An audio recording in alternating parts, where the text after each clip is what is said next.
آج گھر میں خاص دعوت تھی اور حاجرہ کچن میں صبح سے لگی ہوئی تھی۔ سب کا ناشتہ تیار کرنے کے بعد اب اسے دوپہر کے کھانے کے لیے خاص اہتمام کرنا تھا، کیونکہ تائی جان کی بڑی بیٹی سمیرا کو دیکھنے کے لیے لڑکے والے آ رہے تھے۔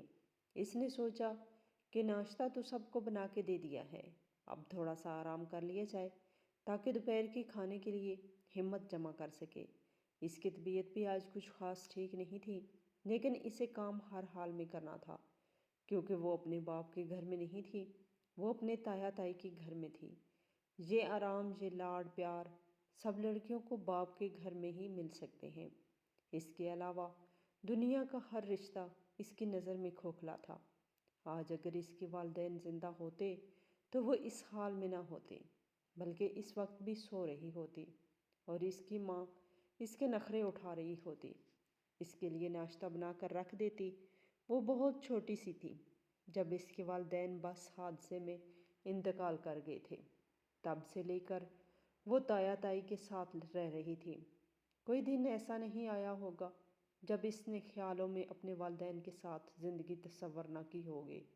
ہر خاص موقع پر وہ سوچتی تھی کہ آج اگر اس کے ماں باپ کے گھر ہوتی تو کس طرح سے رہ رہی ہوتی، اور آج یہاں کس طرح سے رہ رہی ہوں۔